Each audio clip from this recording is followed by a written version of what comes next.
Right breaking news చూస్తున్నాం. తెలంగాణలో జనసేన పోటీ చేస్తుందని ఆ పార్టీ అధినేత AP deputy CM Pawan Kalyan చేసిన వ్యాఖ్యలపై నటుడు ప్రకాష్ రాజ్ సెటైర్లు వేశారు. ప్రకాష్ రాజ్ వేసిన సెటైర్లపై నిర్మాత బండ్ల గణేష్ స్ట్రాంగ్ కౌంటర్ ఇచ్చారు. నీకెందుకురా ప్రతి దాంట్లో వేలు పెడతావంటూ ట్విట్టర్లో చేసిన పోస్ట్ తెగ వైరల్ అవుతోంది. నీకెందుకురా ప్రతి దాంట్లో వేలు పెట్టడం, అసలు నువ్వెవడివి? తమిళోడివా, తెలుగోడివా, కన్నడోడివా? నీ ఊరు ఏది? నీ కథ ఏంటి? ప్రతి ఊర్లో ప్రతి ఇష్యూలో దూరి జడ్జిమెంట్లు ఇవ్వడానికి నువ్వేమైనా కలెక్టర్వా లేక దేశ ప్రధానివా? ఎక్కడ చూసినా నువ్వే, ఏ విషయం వచ్చినా నువ్వే. నీ బతుక్కి పని లేకపోతే చూసుకో, కానీ అందరి విషయాల్లో దూరి హీరోలా ఫీల్ అవ్వకు. ముందు నీ అడ్రస్ నువ్వు తెలుసుకో, తర్వాత ప్రపంచాన్ని మార్చే ప్రయత్నం చేయంటూ ప్రకాష్ రాజ్ చేసిన ట్వీట్కు రిప్లైగా పోస్ట్ పెట్టారు బండ్ల గణేష్.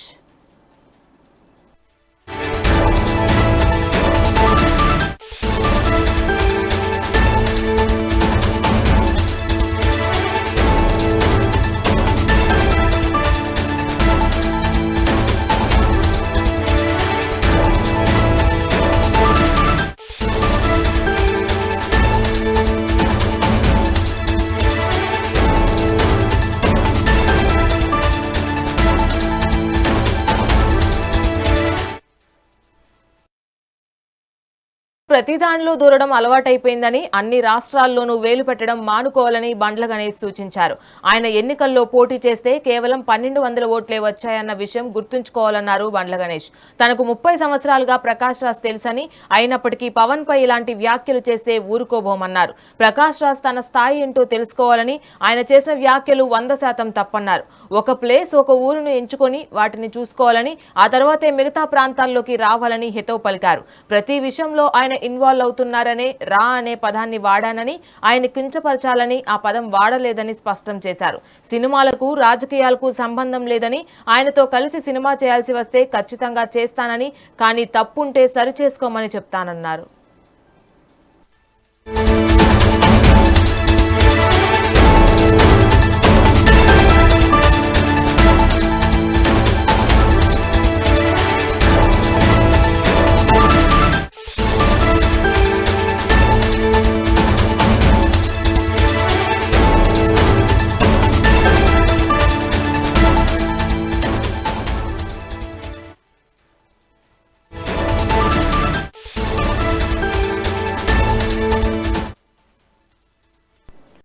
రైట్. తెలంగాణలో జనసేన పోటీ చేస్తుందని ఆ పార్టీ అధినేత AP deputy CM Pawan Kalyan స్పష్టం చేసిన తర్వాత చాలా మంది కూడా విమర్శలు చేస్తూనే వచ్చారు. అయితే ఈ అంశం పైన నటుడు ప్రకాష్ రాజ్ కూడా సెటైర్లు వేయడం జరిగింది. ఆయనకి ధీటుగా బండ్ల గణేష్ కూడా సెటైర్ వేస్తూ ఒక ట్విట్టర్ పోస్ట్ చేశారు. అయితే దీనిపై మరింత విశ్లేషణ మనతో చేయడానికి బండారు రామ్మోహన్ రావు గారు మనతో పాటు లైవ్లో యాడ్ అవుతారు.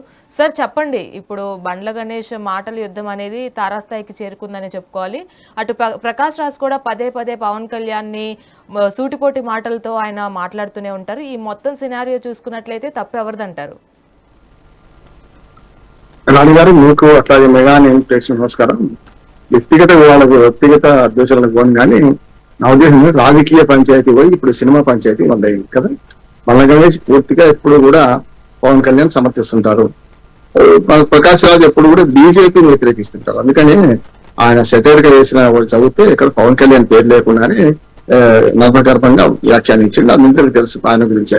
రండి ద్వారా రండి, ఉత్తుగా వస్తున్నారా, పొత్తుతో వస్తున్నారా అని. పొత్తు అంటే బీజేపీతో పొత్తు కలిపి వస్తున్నావా అని. ప్రకాష్ రాజ్ బీజేపీ పూర్తిగా కట్టక వ్యతిరేకి అట్లా చూసుకుంటే. కానీ ఆయన విధానం, ఆయన సిద్ధాంతం ఆయనకు ఉండొచ్చు. కానీ అంటే ఒట్టిగా వస్తే తప్పులేదా? పవన్ కళ్యాణ్ వట్టిగా వచ్చినా తెలంగాణ వాదులు వ్యతిరేకిస్తున్నారు కదా.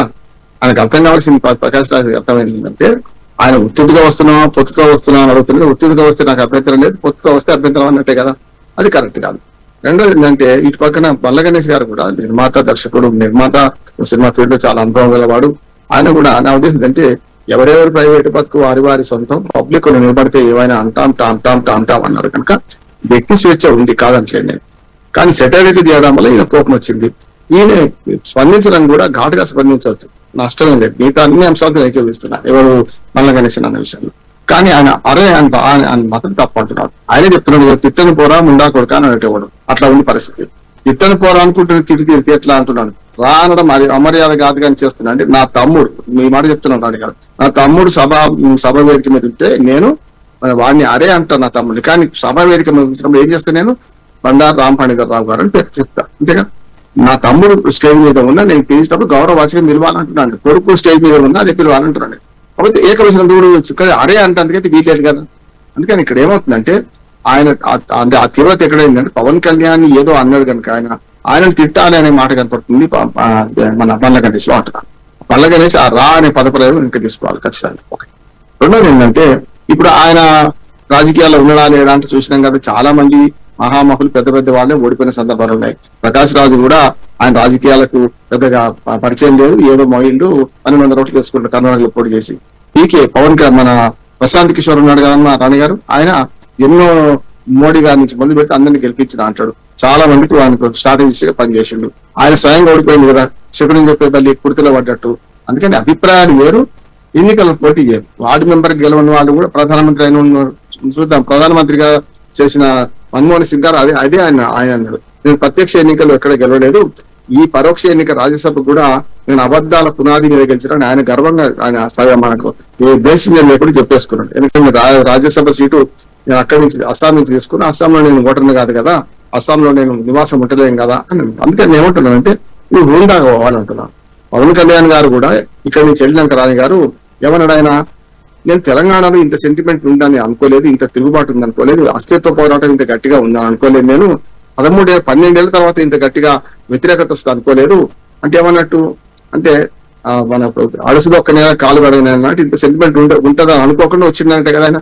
ఇంకో మాట కూడా అన్నాడు, ఆంధ్ర వాళ్ళకి ఎందుకు బుద్ధి తక్కువైంది, ఎందుకు వీళ్ళు ఆంధ్ర వాళ్ళు ఇంత చేస్తలేరు అన్న మాట కూడా అన్నాడు. అనవసరంగా రెచ్చగొట్టడం తప్పేంది, ఇప్పుడు అందరూ కూడా ఈ చేసే పని అంతా అదే రెచ్చగొట్టడు, సమాజాన్ని చీల్చడం అంటున్నాం. తెలుగు జాతి మనది నిండుగా వెలుగు జాతి మనది అని ఒక మాట, తెలుగు జాతి మనది నిండుగా వెలుగు జాతి మనది అని శ్రీనారాయణ రెడ్డి గారు చెప్పిన వారే విభజన ఉద్యమం వచ్చినప్పుడు రెండుగా వెలుగు జాతి మనది అన్నాడు కదా. ఈ ఎందుకు సమయంలో కోల్పోతున్నారు వీళ్ళందరూ అంటున్నాను. అందుకని ఇక్కడ చేసే ముందు ఒక పని చేసే ముందు ఆలోచించి పని చేస్తే ఏం కాదు. పవన్ కళ్యాణ్ గారు అదే చేసిండు, ఇప్పుడు ప్రకాష్ రావు ఏది చేస్తున్నాడు, బండ్ల గణేష్ అంతకంటే దుర్మార్గంగా ఆయన ఆర్యాన్ని తిట్టడం కూడా తప్పంటున్నారు. చెప్పండి. ఇది మనం చూసుకున్నట్లయితే ప్రతి పార్టీ కూడా రాష్ట్ర స్థాయిలో కాదు కేంద్ర స్థాయిలో కూడా ముందుకు వెళ్ళాలని ప్రతి పార్టీ అనుకుంటుంది. అలాగే బీజేపీతో పొత్తు పెట్టుకున్నా కానీ పవన్ కళ్యాణ్ శైలి అయితే నిత్యం ప్రజా పాలనే అన్నట్లుగా ఆయన ప్రజల వద్దకే వెళ్ళి వాళ్ళ సమస్యలు అడిగి తెలుసుకున్న పరిస్థితి అయితే ఉంది. అయితే దీన్ని అన్నిటి పట్ల అంటే రాజకీయంగా విమర్శిస్తూ వచ్చారు ప్రకాష్ రాజ్, అలాగే ఇటు పర్సనల్ లైఫ్ కూడా ప్రతిసారి అటాక్ చేస్తూ ఉంటారు. ఎప్పుడు చూసినా కానీ ప్రకాష్ రాజ్ ట్వీట్ అనేది పవన్ కళ్యాణ్కి ఎప్పుడు ఫస్ట్ ఉంటుందని చెప్పుకోవాలి. కానీ ఎందుకు ప్రకాష్ రాజ్ పదే పవన్ కళ్యాణ్ని ఇలా మాట్లాడుతూ ఉంటున్నారు? పని లేక అంటున్నారు, ఈ మాట అంటున్నాను.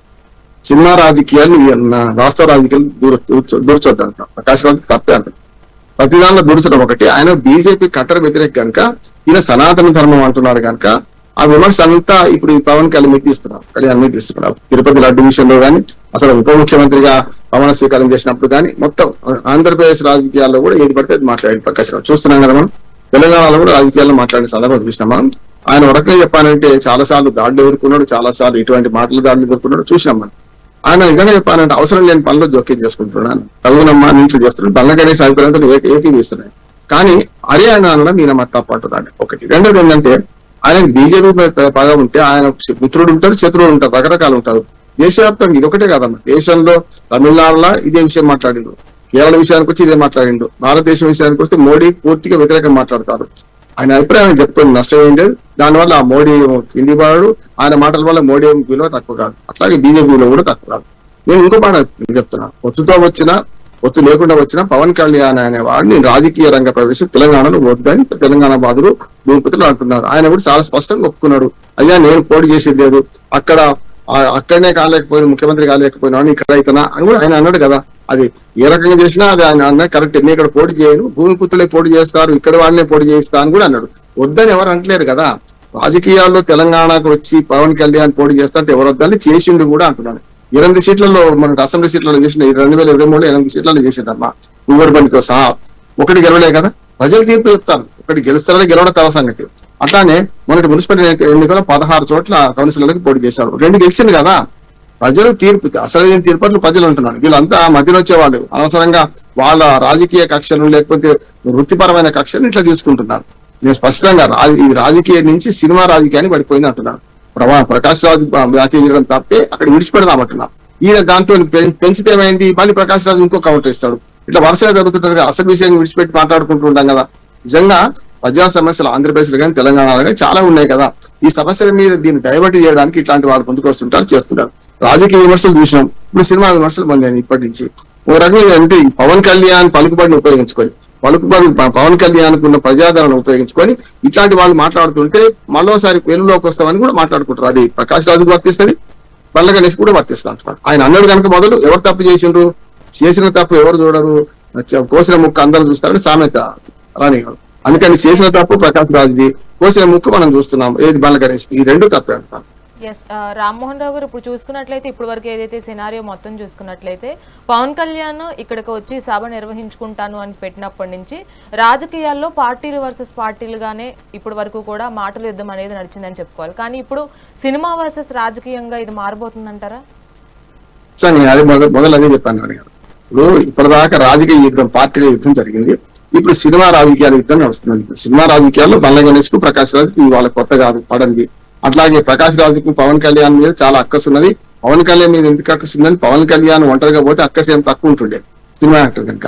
కానీ అట్లా కాకుండా బీజేపీతో పోతుండని దుర్మార్గమైన ఆలోచన ఉంది ఆయనకు. ప్రకాష్ రాజు గారు సెక్యులరిస్టే కావచ్చు, కానీ ఎవరిని పడితే ఆయన ఇష్టం ఉన్నట్టు మాట్లాడడానికి వీల్లేదు కదా అంటున్నాను. పవన్ కళ్యాణ్ విషయాలు ఆయన జోలికి ఎందుకు, ఎట్లా వస్తావు ఆ దొర అని సెటైర్ చేయడమే. దొరకితేనే పనిచేసింది కదా, ఈ ఆలకన పెడితే ప్రకాష్ రాజు నువ్వు మాట అంటాను నేను, ఇది కూడా అంటున్నాను. ఇప్పుడు కేసీఆర్ తో సేమ్ చేసింది కదా, మరి కేసీఆర్ దొర కదా, రాదోరా అని దొరనేమో రాదోరా అంటున్నాడు. మరి నువ్వు ఆ దొర దగ్గర పనిచేసినావు కదా, ఆ దొర దగ్గర పనిచేసిన వాళ్ళు చాలా మంది ఈయన పేర్లు చెప్పను, కొందరు దొరతనం చేస్తా, ప్రగతి భవన్ గేటు వాళ్ళు కొడతా అన్నోరు కూడా ఆయన దగ్గర ఇప్పుడు మళ్ళీ పోయి చేస్తున్నారు కదా. అందుకనే కొంచెం ఎదుటి వాడిని ఒక్క మాట అనే ముందు ఒక వేలు చూపించబోదు 4 వేలు నాదిక్కుంటాయని ఆలోచించాలి. ఇప్పుడు ఏమైంది, ప్రకాష్ రాజు పవన్ కళ్యాణ్ ఉద్దేశించి వ్యాఖ్య చేసి ఇప్పుడు తన ఓడిపోయిన 1200 ఓట్ల గురించి మాట్లాడించుకుంటున్నాడు కదా, లేకపోతే తన సినిమా లేని గురించి మాట్లాడించుకుంటున్నాడు కదా, తాను కర్ణాటకలో ఏం ఉద్ధరించడో మాట్లాడించుకుంటున్నాడు. ఇవన్నీ అవసరం. ఒక్క మాట అని 10 మాటలు పడ్డమే కదా. అంటే వీధిలో రౌతి వేస్తే మన మీదే పడుతుంది అని అర్థం చేసుకుంటే మంచిది అంటున్నాడు. అశుద్ధంలో రౌతి వేయొద్దు, రాయి వేయొద్దు, ఆ పని చేస్తున్నాడు ప్రకాష్ రాజు. తగుదనమ్మా అటువంటి పని చేస్తాడు. ఇప్పుడు ఆయన ప్రాంతం గురించి కూడా మాట్లాడాల్సి వస్తుంది. నా ఉద్దేశం ఏంటంటే బండ్ల గణేష్ విమర్శ ఆయన మీద ఉండొచ్చు, కానీ ఒక ప్రాంతము ఒక ఊరుని బట్టి మొత్తం ఎక్కడైనా మాట్లాడొచ్చు. కానీ ఇప్పుడు అమెరికా అధ్యక్షుడి గురించి మనం మాట్లాడతాం, అమరాణి గారు ఎన్నోసార్లు మాట్లాడతాం. నువ్వు అమెరికాలో పుట్టావని అడగడు కదా, నువ్వు మిమ్మల్ని అయితే అడగడు కదా. మీ టీవీ ఛానల్ ఇండియాది, రామ్మోహన్ రావు తెలంగాణలో ఉంటాడు, ఇద్దరు కలిసి మాట్లాడతారా అని ఎవరు అడగారు కదా. అందుకని వాక్ స్వాతంత్రం ఉంది, కానీ దాని పరిమితులు ఉన్నాయి అంటున్నాను. వాక్ స్వేచ్ఛ ఉంది 19 ఆర్టికల్ 1 కూడా, 19 ఆర్టికల్ 2 లో కూడా, సెక్షన్ 2 లో కూడా చూడండి. అది చూస్తే మరి ఏది పడితే అది మాట్లాడడానికి వీలు కదా, మన స్వేచ్ఛగా మన హద్దు ఉంది కదా. ఇప్పుడు బండ్ల గణేష్ తప్పు లేకుంటే ప్రకాష్ రాజు తప్పు అని మాట్లాడతాం, అంతేగాని బండ్ల గణేష్ ఫలానా ప్రకాష్ ఫలానా ఉంది అన్నట్టు అది వీలేదు. వ్యక్తిగత వ్యవహారాలకి పోకుంటే బెస్ట్. ఎస్, మాట్లాడే స్వేచ్ఛ ప్రతి ఒక్కరికి ఉంటుంది, దానికి ఎవరు కూడా అడ్డు చెప్పరు. సో దేశంలోనే కావచ్చు, రాష్ట్రంలోనే కావచ్చు, ఏం జరిగినా ప్రశ్నించే హక్కు ఒక ప్రజలకి ముఖ్యంగా ఉంటుంది. అలాగే ఒక కామన్ మ్యాన్గా కూడా ప్రకాష్ రాజ్ స్పందించి ఉండొచ్చు. కానీ ప్రకాష్ రాజ్ ప్రతిసారి పవన్ కళ్యాణ్ అంటము, లేదంటే పవన్ కళ్యాణ్ ఫ్యాన్స్ రియాక్ట్ అవ్వడము ఇది కామన్గా జరుగుతుంది. బండ్ల గణేష్ గురించి మనం ప్రత్యేకించి చెప్పనవసరం లేదు. ఎవరైనా సరే మీ వర్డ్ ఏంట్రా అంటేనే ఆయన వెంటనే రియాక్ట్ అవుతారు. కానీ ఇంత ఎటకారంగా మాట్లాడినప్పుడు, ఒక జాతీయ స్థాయి నటుడు ఇలా మాట్లాడినప్పుడు అదే స్థాయిలో ఉన్నటువంటి జాతీయ స్థాయి నటుడిని రా అని సంబోధించడం ఎంతవరకు కరెక్ట్ అంటారు? అదే అంటున్నా కదా, ఇప్పుడు ప్రకాష్ రాజ్ స్పందన నువ్వు ఎక్కడో అని చూడకుండా స్పందన ఉండాలి. కానీ సెటైరిక్ స్పందన చేసినప్పుడు ఆటోమేటిక్ గా వ్యతిరేకత కూడా. ఇప్పుడు ఒక స్ప్రింగ్ మీద స్ప్రింగ్ ను అణచివేస్తే గట్టిగా స్ప్రింగ్ లేస్తుంది కదా. ఇది జరిగింది అదే అంట. బండ్ల గణేష్ విషయంలో ఆయన అనేన్ని కరెక్టే అంటున్నాడు. ఎక్కడి వాణి అని మాట్లాడడానికి వీల్లేదే విడిచిపెడితే, ఆయన కర్ణాటకలో ఓడిపోయింది నిజమే, 1200 ఓట్లతో ఓడిపోయింది కదా, రాజకీయాలు నీకేం అనుభవం ఉంది అనే మాట నిజమే. రా అనడం తప్పు అంటున్నాడు. ఆయన రా అనలేదు, ఆయన పవన్ కళ్యాణ్ పేరు కూడా తీయలేదు, అది కూడా తప్పే. పవన్ కళ్యాణ్ పేరు తీయకపోయినా సెటైరికల్ గా రాదోరా రా అని మాట్లాడి అది చేయడం తప్పు అంటున్నాడు. అసలు అనవసర విషయాలు వేలు పెట్టడం మొట్టమొదటి ప్రకాష్ రాజ్ తప్పు. దాని మీద స్పందించే క్రమంలో అరే అనడం ఇన్న తప్పు. ఇక అసలు బండ్ల గణేష్ గురించి మాట్లాడుతున్నాం, మరి మిగతా సోషల్ మీడియాలో వచ్చేదాన్ని ఏం చేస్తాం? ప్రకాష్ రాజు నువ్వు పూర్తిగా తూట్లు పొడి చేస్తున్నావు, ఏది పడితే అది మాట్లాడుతున్నావు. ప్రకాష్ రాజు మీరు అన్న పరుషమైన పదాలే కాదు, ఏది పడితే అది భూత పదాలు కూడా వాడుతున్నావు. దానికి ఏం చేస్తావు? ఆయన ఇప్పుడు మన అడుసు దొక్కనేలా కాలు కడిగిన అడుసు దొక్కిండు ఆయన, ఖచ్చితంగా రేపు పొద్దున పడితే ఆయన మీద అంటున్నాడు. అది భరించాల్సింది. నన్ను ఇట్లా ఎవడన్నాడు అని భరించడానికి సిద్ధమే ఆ మాట అంటున్నాడు ఆయన. ఇన్నిటికంటే ఆయన ఏదో నేను సెక్యులరిస్ట్ కనుక బీజేపీతో ఎవడంటగా ఆయన కూడా వాళ్ళని విమర్శిస్తా అని పెట్టుకున్నాడు. దానివల్ల ఆయన నష్టపోతాడు. నష్టమే, మనకు నష్టం వచ్చేది ఏం లేదు. ఇంకోటి పడ్డోడు ఎప్పుడు చెడ్డోడు కాదమ్మా. నేనేమంటాను, ఇప్పుడు మిగతా వాళ్ళందరూ స్పందించి అటువంటి వాడు జాతీయ స్థాయి నటుడు కనుక స్పందించిన కనుక విలువ ఉన్నది. ఇప్పుడు సోషల్ మీడియాలో ఎట్లా పడితే అట్లా తెచ్చుకుంటున్నారు. ఎవరు చూస్తున్నా, మీరు చూస్తున్నా, నేను చూస్తున్నారా? కానీ ఏదైనా సరే అనవసర విషయాలు జోక్యం చేసుకొని ఆ తోపల ఏరిగి దొబ్బులు వాడు అంటే తెలంగాణ భాష ఉంది. తోవలు ఎరిగి దొబ్బులు వాడు తోవలు కూర్చొని దొడ్డికి పోయి నేను తిట్టాడు ఎవడైనా మా బాటలు ఎందుకు ఎరుగుతున్నావు అని చెప్పి ఇది అంటే తొవ్వలు ఎరగడం లాంటిదే ప్రకాష్ రాజ్ చేసిన పని. దానికి అదే లెవెల్ నేను కౌంటర్ ఇచ్చిండు. ఈ రెండింటిని మనం పెద్ద పట్టించుకోవాల్సిన అవసరం లేదు. ఈ రెండు తప్పే అంటున్నాను. ఆ కౌంటర్ తప్పే, అసలు ఆయన ఆ విషయంలో మాట్లాడడం తప్పే.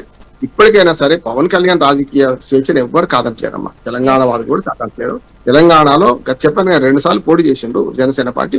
ఇప్పుడు కూడా పాపం ఆయన ఒక మాట మంచి మాట అన్నాడు. ఏమన్నా అంటే నేను రాను, నేను అక్కడనే దిక్కులేదు, ఇక్కడికి చేస్తా, నేను పోటీ చేయను. అది పోటీ చేస్తే కూడా తప్పులేదు, నేను అది కూడా చెప్తున్నా.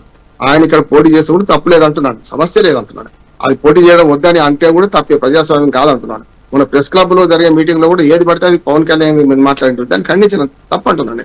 పవన్ కళ్యాణ్ విమర్శించదలుచుకుంటే రాజకీయం విమర్శించండి, కానీ అనవసరంగా పరుషమైన పదాలు, బూతు పదాలు వాడకండి అంటున్నా.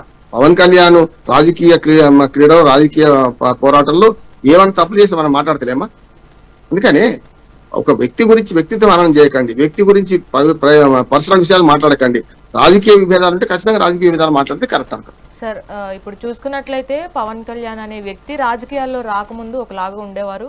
సో రాజకీయాల్లో వచ్చిన తర్వాత పూర్తిగా ప్రజల్లోకి తిరుగుతున్నారు, అది మనందరికీ తెలిసిన విషయమే. అయితే పవన్ కళ్యాణ్ రాజకీయాలు అంటే ఏంటో తెలియదు, కానీ రాజకీయాల్లోకి వచ్చాడని చాలా మంది విమర్శలు చేస్తూనే ఉంటారు. కానీ ఆంధ్రప్రదేశ్ రాష్ట్ర రాజకీయాలు మార్పు చెందాయంటే దానికి మెయిన్ కారణం కూడా పవన్ కళ్యాణ్ అని ఇప్పటికీ కూడా అందరూ అనుకుంటారు. ఈ కూటమి ఏర్పాటు కావచ్చు, కూటమి విజయం కావచ్చు, ఇవన్నీ. అలాగే క్షేత్రస్థాయిలో కూడా పవన్ కళ్యాణ్ ఇప్పటి వరకు కూడా ప్రతి ఎక్కడైనా సమస్య ఉందంటే అక్కడికి వెళ్ళి ఆ సమస్యని తీర్చే పనిలో కూడా పవన్ కళ్యాణ్ ఉన్నారు. ఇవన్నీ కూడా ప్రజలు నిజంగా పవన్ కళ్యాణ్ రాజకీయాల్లోకి రావడం కరెక్ట్, సో నిజంగానే అనుకున్నట్లుగానే అభివృద్ధి చేసి చూపిస్తున్నారు అని కూడా ప్రజల నుంచి వస్తున్న స్పందన ప్రస్తుతం. ఇవన్నీ కూడా తీసుకొని ఖచ్చితంగా మిగతా రాష్ట్రాల్లో కనుక జనసేనాని పోటీ చేస్తే వాళ్ళకి ఏమైనా ఇబ్బందికరమైన వాతావరణం ఉంటుంది అనే కోణంలో వాళ్ళు భయపడుతున్నారంటారా? అది ఎవరు చేస్తున్నారు, చేశాను కూడా, తెలంగాణ చేసింది కదా అన్న. మీరు అన్నది 100% కరెక్ట్. రానిగా నేను చెప్తా, నేను ఒక విశేషకుడుగా పవన్ కళ్యాణ్ రాజకీయ అనుభవం లేదంటే తప్పు అంటున్నాను. ప్రజారాజ్యంలో తాను ఒక కీలకమైన వ్యక్తిగా ప్రజారాజ్యం పార్టీ పెట్టినప్పుడు ఉన్నాడు కదా. కుక్కమూతి పిందలు వాళ్ళ గోసులు, మన గోసులు ఊడవిక్తాన్ని కూడా కాంగ్రెస్ వాళ్ళ గురించి మాట్లాడిన ఆయన. సరే, ఆవేశంగా మాట్లాడినది, కానీ రాజకీయ పరిజ్ఞానం అస్సలు లేకుండా రాలే కదా. తన అన్న చిరంజీవి గారు పెట్టిన పార్టీలో చేరి పార్టీలో నడిపి చాలా రోజులు ఆయన పార్టీ మూసేసేదాకా ఉన్నాడు కదా. పార్టీ మూసేసినాకనే వేరే పార్టీ పెట్టుకుంటాను, ఇష్టం ఉన్నా ఇష్టం లేకుండా అన్న పార్టీ పెట్టిండు, అన్న పార్టీలో కొనసాగిండు. తర్వాత తను పార్టీ పెట్టుకున్నాడు. ఒకటి. రెండోది, ఎన్టీ రామారావు గారికి ఏం అనుభవం ఉందని రాజకీయాలు రాణించండి మరి కదా. ఎన్టీ రామారావు గారు అంతకుముందు కనీసం పవన్ కళ్యాణ్ గారికి ఉన్న అనుభవం కూడా లేదు ఎన్టీ రామారావు గారికి. కానీ ఒకటే దెబ్బలో 9 నెలల అధికారంలోకి వచ్చినా రాలేదా? పవన్ కళ్యాణ్ చాలా నయం అంటున్నాను నేను, మొట్టమొదటిసారి. అందుకని మీరు అన్నారు కనుక 100% కరెక్ట్ అని దానికి సాక్ష్యాలు చెప్తున్నాను. 2014లో ఇటు పక్కన ఆనాడు ప్రధాని కాదు, ఇంకా ఇటు పక్కన మోడీ, ఇటు పక్కన చంద్రబాబు నాయుడు, ఇద్దరి మధ్యన ఒక రకంగా ఫెవికాల్ అతకపోయి ఇద్దరిని దిశానిర్దేశం చేసి తాను పోటీ చేయకుండా, తాను ఎక్కడ పోటీ చేయలేదు, జనసేన పార్టీ పోటీ చేయలేదు. అప్పటికి 2 సంవత్సరం దాటింది వాళ్ళు పార్టీ ఏర్పాటు చేసి కూడా చేయకుండా అప్పుడు తెలుగుదేశము బీజేపీ కూటమి మద్దతు ఇచ్చింది కదా. 101 సీట్లు టీడీపీకి, 5 సీట్లు బీజేపీకి వచ్చినాయి కదా. ఆనాడు కూటమి బీజేపీ తెలుగుదేశం కూటమి, జనసేన కూడా కూటమి, కానీ పోటీ చేయలేదు కదా. వాళ్ళు అధికారానికి వచ్చింది కదా. రెండోసారికి వచ్చే వరకల్లా మీరు పవన్ కళ్యాణ్ ఎప్పుడైనా గొప్పతనం ఏంటంటే, మీరు ఎప్పుడైనా సరే పవన్ కళ్యాణ్ చేసిన పని ఏంటంటే, అమరావతి రైతుల కోసం రైతుల కష్టాలు చూసి అక్కడ వేసి బీజేపీ ఫస్ట్ మన బీజేపీని వ్యతిరేకించండి. మీరు చేస్తున్న పని ఏంటి? కేంద్ర ప్రభుత్వం కట్టదా, ప్రత్యేక హోదా కోసం మేము బీజేపీని వ్యతిరేకించండు, అమరావతి రైతుల కోసం మేము టీడీపీని వ్యతిరేకించాం కదా. బయటకు పోవడానికి కారణం ఏంటి? 2 కారణాలు కదా. ఆయన మరి ఆయన నిజంగా అధికారం అనుభవించుకుంటే ఏదైనా రాష్ట్రానికి గవర్నర్ పంపించకపోదురా? నష్టం ఉంది, రాజకీయ అనుభవం ఉండాల్సిన అవసరం లేదు కదా. అదే బీజేపీ తలుచుకుంటే ఏదైనా రాజ్యసభ సభ్యత్వం ఇవ్వకపోతున్నా. అందుకని ఇక్కడ ఏంటంటే, ఆయన ప్రజల కోసం కొట్లాడి అమరావతి రైతుల కోసమేమో టీడీపీతో పంచాయతీ పెట్టుకున్నాడు, ప్రత్యేక హోదా ఇవ్వనందుకేమో బీజేపీతో పంచాయతీ బయటకు వచ్చాడు. కాబట్టి విడిపోతే చెడిపోతాం సినిమా చూసాడు. 2019లో 2 చోట్ల ఓడిపోయింది, సొంతంగా పోయింది. ఒక రకంగా చెప్పాను. 2014లో కలిపి పోటీ చేసిండ్రు, ఒక రకంగా ఆయన పోటీ చేయకుండా కలిపి వాళ్ళకి మద్దతు ఇచ్చిండు. 2019కి వచ్చే కళ్ళు వీళ్ళతో విభజించి వేరేగా పోటీ చేస్తే ఓడిపోయాడు. కానీ మీరు అన్నది చూసిందా, ఒక గేమ్ చేంజర్ గా మారిందంటున్నాడు ఆంధ్రప్రదేశ్ రాజకీయాల్లో. ఒకవేళ పవన్ కళ్యాణ్ కనుక టీడీపీని బీజేపీని కలపకపోతే మరొక్కసారి జగన్మోహన్ రెడ్డి అధికారంలోకి వచ్చేవాడు. ఎందుకంటే ముగ్గురు విడిపోతే చెడిపోతారు కదా. అందుకనే జైలుకి వెళ్ళిన చంద్రబాబు నాయుడిని పరామర్శిస్తూ బయటకు రాగానే ఎవరిని అడగకుండా ఇటుపక్క లోకేష్ అటుపక్క బాలకృష్ణను నిలబెట్టుకొని నేను ఏ షరతుగా చంద్రబాబు నాయుడు టీడీపీ మద్దతిస్తున్నా, నన్ను బీజేపీ వాళ్ళు తిడుతున్నా సరే, అధిష్టానం నన్ను తిడుతున్నా సరే, వాడని కూడా వీళ్ళతో కలుపుతాను. బీజేపీకి టీడీపీకి పడ్డది ఎప్పుడు 2024 ఎన్నికలకు ముందు పూర్తిగా చెప్పులేసిండు కదా. మోడీ గారు వస్తే ఇదే టీడీపీ వాళ్ళు చెప్పులేసిండు కదా మన తిరుపతి సభలో. అందుకని ఏమంటున్నా అంటే ఉప్పు నిప్పుగా ఉన్న టీడీపీని అటు బీజేపీని అంటే ఈ పసుపచ్చను అటు కాషాయాన్ని కలిపి గేమ్ చేంజర్ గా మారింది, తను తగ్గి మారింది. ఇది కూడా చెప్తున్నాను. ఇంకా ఇంకో 4 సీట్లు వచ్చేది బీజేపీ లేకపోతే, బీజేపీ అడగకపోతే. ఎంపీ సీట్లు 3 మొదలు ప్రకటించి 2కే పరిమితమైండు. తాను వరకంగా కొవ్వొత్తిలాగా తగ్గి వాళ్ళకి అధికారం ఇచ్చున్నాడు. అక్కడి వరకు వాళ్ళకి ఆంధ్రప్రదేశ్ రాష్ట్ర రాజకీయాల్లో ఆయన ఐకాను. మొన్నటి ప్రభుత్వం వచ్చిందంటే ఆయన లేకపోతే రాకపోయేది, స్పష్టంగా చెప్తున్నారు. ఎందుకంటే ఓటర్ ట్రాన్స్ఫర్ ఎంత కాకపోయినా సరే ఆ 3 పార్టీలు ఒక మాట చెప్పి ముగిస్తానమ్మా. ఇప్పుడు కూడా నేనేమన్నా తెలంగాణలో ఆయన ఎవరు వద్దంటలేరు. ఆయనే పాపం నిన్న ఏమన్నాడు, ఈ సెంటిమెంట్ ఇంత ఉందా అనుకోలేదు, ఇంత తిరుగుబాటు వస్తుంది అనుకోలేదు, అనుకొని వచ్చిన అమాయకత్వం అంటున్నాడు. ఇది కూడా చెప్తాను. విమర్శే మంచి అమాయకత్వం అంటున్నాడు. 13 ఏళ్ల తర్వాత 12 ఏళ్ల తర్వాత అనుకోలే కదా. చెప్పండి. ఒక్క విషయం అండి, మీరు చెప్పినట్లుగానే టీడీపీకి బీజేపీకి వారధిలాగా పవన్ కళ్యాణ్ ఉన్నారు. కూటమిని ఏర్పాటు చేశారు, విజయం కైవసం చేసుకున్నారు. ఇది అందరూ నమ్మే విషయమే. ఇటు తెలంగాణలో కూడా మోదీ రావడము, ఇటు మోదీ 3వ సారి ప్రధాని అయిన తర్వాత తెలంగాణలో భారీ బహిరంగ సభ పెట్టడము, ఆ తర్వాత పవన్ కళ్యాణ్ని కలవడము, ఆ తర్వాత మళ్ళీ పవన్ కళ్యాణ్ తెలంగాణలో సభ పెట్టుకోవడానికి అనుమతులను అడగడం, ఇవన్నీ చూసుకున్నట్లయితే ఇంకా 2 ఏళ్ళ టైం ఉంది కాబట్టి, సో ఈ 2 ఏళ్ళ తర్వాత 2028లో వచ్చే ఎన్నికలకి ఖచ్చితంగా మళ్ళీ అదే కూటమి ఇక్కడ తెలంగాణలో, ఇటు టీడీపీ కూడా యాక్టివ్ అవుతున్న పరిస్థితి అయితే ఉంది తెలంగాణలో. ఈ టీడీపీ బీజేపీ అండ్ అలాగే జనసేన మళ్ళీ కలిసి పోటీ చేసే అవకాశాలు ఎక్కువగా ఉన్నాయా? ఇప్పుడు మాట దాటేస్తున్నా కానీ పవన్ కళ్యాణ్ ఖచ్చితంగా కూటమి మళ్ళీ తెలంగాణలో కూడా ఏర్పాటు అవుతుంది అనేది కొంతమంది వినిపిస్తున్నారు. అలాగే కేటీఆర్ వ్యాఖ్యలకు కూడా కేటీఆర్ని ఏమీ అనలేదు, కేవలం కాంగ్రెస్ వాళ్ళని ఆయన అంటున్నారు. కానీ కేటీఆర్ని ఒక బ్రదర్గా ట్రీట్ చేయడం, ఇవన్నీ చూసుకున్నట్లయితే ఏ విధంగా ఉంటుందంటారు భవిష్యత్తులో? పవన్ కళ్యాణ్ కు తెలంగాణ అస్తిత్వం గురించి, తెలంగాణ గురించి చాలా వరకు తక్కువ తెలుసు. ఎక్కువ ఏం తెలియదని నేను తక్కువ తెలుసు. అందుకనే ఇప్పుడు 3 పార్టీలు వచ్చిన తెలంగాణలో బీజేపీ వాళ్ళని ప్రైవేట్గా అడగండి, పవన్ కళ్యాణ్ వస్తే మాకు నష్టం అంటున్నారు. ఈ మాట నేను అడిగితే, అంటే పవన్ కళ్యాణ్ దేశం లేదు చెప్పాను కదా, ఐకాను రేపు పొద్దున ఫెవికాల్ లాగా వాడిని అతుక్కున్నాడు. ఆంధ్రప్రదేశ్ రాజకీయాల్లో వరంగా ముఖ్యమంత్రి కాదగ్గ వ్యక్తి అంటున్నాను. కానీ ఇక్కడికి వచ్చేవరకు ఏమైందంటే తెలంగాణ అస్తిత్వ పోరాటంలో అసలు మొత్తం నిధులు నియామకాల కంటే ముందు రాజకీయ అస్తిత్వం కోసం పోరాడింది కదా తెలంగాణ. అందుకని ఆయన వస్తే కూడా ఎవరు వద్దని అంటున్నాడు. కానీ ఇక్కడ ఏమైందంటే మీరన్న 3 కూటమి కట్టింది అనుకోండి, గతంలో చూసాం కదా అపవిత్ర పొత్తులు ఎప్పుడు కూడా ఒప్పుకోరంటున్నారు. గతంలో 2009లో అపవిత్ర పొత్తు పెట్టుకుంది ఎవరు? టీడీపీను మనకు టీఆర్ఎస్ వ్యతిరేకంగా టీడీపీ ఇద్దరు కలిసి పోటీ చేశారు. ఏమో చూసిన కదా, టీడీపీ నష్టపోయింది, టీఆర్ఎస్ నష్టపోయింది. 2019 ఎన్నికల్లో ప్రజాకూటమి అని చెప్పి టీడీపీ కాంగ్రెస్ తో పొత్తు పెట్టుకుందాం, టీఆర్ఎస్ వ్యతిరేకంగా. దాన్ని కూడా తిరస్కరించిన ప్రజలు. సుహాసిని గారు అయితే మన హరికృష్ణ బిడ్డన మన కూకటిపల్లి పోటీ చేసింది, ఓడిపోయింది కదా. నేనేమంటున్నానంటే ఇప్పుడు కూడా అపవిత్ర పోత అంటలేను, కానీ ఈ 3 పార్టీలు పోటీ చేస్తే ఏమవుతుందో మొన్న చూసాం. 3 పార్టీలకు కొంచెం మద్దతు ఉన్నా ప్రజలు ఎటు తిరగబడ్డో చెప్తాను. జూబ్లీహిల్స్ ఎన్నికల్లో మీరు తెలుగుదేశం జెండా, జనసేన జెండాలు బీజేపీ అభ్యర్థి నామినేషన్ వేసిన సమయంలో కనపడ్డాయి. వెంటనే 1 గంట తర్వాత దాన్ని తీసేసాం. కానీ ఏమైంది? 3,000 ఓట్లకు పరిమితమైనారు. తెలంగాణ ప్రజలు ఏమనుకుంటున్నారంటే టీడీపీ కానీ జనసేన కానీ ఎవరైనా సరే ఆంధ్ర మూలాలు ఉన్న వ్యక్తి ఆధ్వర్యంలో ఉన్న పార్టీని వ్యతిరేకిస్తున్నారు. షర్మిల పార్టీ పెట్టినప్పుడు కూడా అదే జరిగింది. షర్మిల కూడా తిరిగింది కదా, ఇక్కడ ఆమె కూడా తిరిగింది కదా. మళ్ళీ అదే కవితను వ్యతిరేకిస్తలేరు ఇదే తెలంగాణ ప్రజలు. కేసీఆర్ కి వ్యతిరేకంగా తిరుగుతున్నా కూడా మరి కేసీఆర్ ఐకాన్ గా తెలంగాణకి ఓజీ అంటున్నారు కదా, అటువంటి ఆయన కూడా వ్యతిరేకిస్తలేరుగా. అందుకనే తెలంగాణ ప్రజల మనోభావాలు తెలుసుకోవాలంటున్నారు. 1 నెంబర్ 1. 2 తెలంగాణ ప్రజల మనోభావాలు ఏంది? దేశంలో లేరంటలేదు, పాకిస్తాన్ కాదు, పాలిస్తాన్ అంతకంటే కాదు, కానీ ఆంధ్ర ఆధిపత్య రాజకీయాలను సంస్కృతి పరంగా సాంప్రదాయ పరంగా వ్యతిరేకిస్తున్నారు. అదొకటే, అది తెలంగాణ అస్తిత్వ పోరాటం. మొన్న చూడండి, పార్టీల కంటే మామూలు పౌరులు ఎక్కువ స్పందించారా లేదా చూడండి. మీరు రాణి గారు చూసింది కదా, పార్టీల కంటే పార్టీల వాళ్ళు ఎట్లా స్పందిస్తారు, ఎవడైనా వద్దంటాడు, కానీ పార్టీల కంటే ప్రజలు ఎక్కువ స్పందించారు. మీరు ఒకసారి మన టీవీ మీడియా తీసుకొని పోతే ఊళ్ళో తెలుస్తుంది కదా అంటున్నారు. అందుకనే పవన్ కళ్యాణ్కి అభిమానులు ఉన్నారు, పవన్ కళ్యాణ్కి ఓట్లు ఉన్నాయి, టీడీపీకి కూడా ఓట్లు ఉన్నాయి. లీడర్లు లేరు కానీ ఓట్లు ఉన్నాయి, సంస్థాగత నిర్మాణం లేదు, ఓట్లు ఉన్నాయి. ఒకనాడు టీడీపీ పార్టీ అంటేనే కాంగ్రెస్ పార్టీ తర్వాత సంస్థాగత నిర్మాణం బ్రహ్మాండంగా ఉన్న పార్టీ. నిజంగా చెప్పాలంటే తెలంగాణలో అధ్యక్షుడైన ప్రతి వాడు కూడా ఆపోజిట్ పార్టీలో చేరిండు. ఇప్పుడు బక్కి నరసింహులు అధ్యక్షుడు కూడా కాదు, ఇట్లాంటి మొన్న బకీర్ నరసింహన్ కూడా మహానాడు ఏం మాట్లాడండి, తప్పు మాట మాట్లాడండి కదా, తెలంగాణ చరిత్ర లేదు పొమ్మను. తెలంగాణ చరిత్ర ఇప్పుడు గోడై కూస్తుంది మొత్తం అంతా, అసలు నీకు చరిత్ర లేదు, చరిత్రహీనులు అయితే అంటున్నారు. పాపం చంద్రబాబు నాయుడు గారు వెంటనే ఖండించారు, బకీర్ నరసింహన్ మాట్లాడిన తప్పు అన్నారు. అట్లాగే పవన్ కళ్యాణ్ గారు కూడా నాగేశ్వర గారి మీద కేసులు పెడితే నాకు వేయకుండా పెట్టిండ్రు, తప్పు తీసేయండి, ఆ కేసులు ఎత్తేయండి, సమస్యలు పెట్టొద్దని చెప్పిండు. ఇది చాలా హుందాగా అంటున్నాను నేను. పవన్ కళ్యాణ్ ఈ విషయంలో చాలా హుందాగా ప్రవర్తించిండు. ఆ లెక్కన నాగేశ్వర్ గారి ప్రెస్ మీట్ వెళ్లి పాశం యాదగిరి వాళ్ళందరూ మాట్లాడుతున్నప్పుడు తప్పుడు మాటలు మాట్లాడుతున్నప్పుడు అక్కడి నుంచి లేచి రావాల్సి ఉంటే, ఇప్పుడు పవన్ కళ్యాణ్ విమర్శించుకోండి, ఎవడు రాజకీయంగా నేను కూడా విమర్శిస్తా, తప్పు అయితే తప్పు, ఒప్పు అయితే ఒప్పు అంటాను నేను. కానీ అది తప్పు కాదా అంటున్నాను నేను. అందుకని పవన్ కళ్యాణ్ గారు తెలంగాణకు రావడం ఎవ్వరికి అభ్యంతరం లేదు, జనసేన పార్టీ పెట్టుకునే అభ్యంతరం లేదు. కానీ రెచ్చగొట్టే మాటల వల్ల మొన్న 2వ తారీఖు దాకా ఇంకేదైనా కూడా నాగేశ్వర్ ఎపిసోడ్ లేకపోతే అసలు ఆయన వచ్చింది పోయినట్టు ఎవరు పట్టించుకోకపోదురాము, ఎవరి పని వాళ్ళు చేసుకునేవాడు. అనుకోకుండా సమయం సందర్భం లేకుండా మొన్న మీటింగ్ పెట్టడం వల్ల ఆ ప్రెస్ మీట్ కావచ్చు, అంతకు మీటింగ్ బహిరంగ సభ పెడదాం అనుకున్నా కానీ ఇది కొంచెం రాలేదు. ఎప్పుడైనా సరే మనం ఏదైనా పని చేసేటప్పుడు ఇది సమయం ఉందా, సందర్భం అవునా కాదా తెలుసుకుంటే మంచిది. పవన్ కళ్యాణ్ ఎవరైనా వ్యతిరేకించముచ్చట్లేదు, రావచ్చు, పార్టీ పెట్టుకోవచ్చు, బ్రహ్మాండ పార్టీ పోటీ చేయొచ్చు, ప్రజలు తీర్పిస్తారు మంచిగా చెడ్డ. రైట్. చక్కటి విశ్లేషణ అందించినందుకు ధన్యవాదాలు రామ్మోహన్ గారు.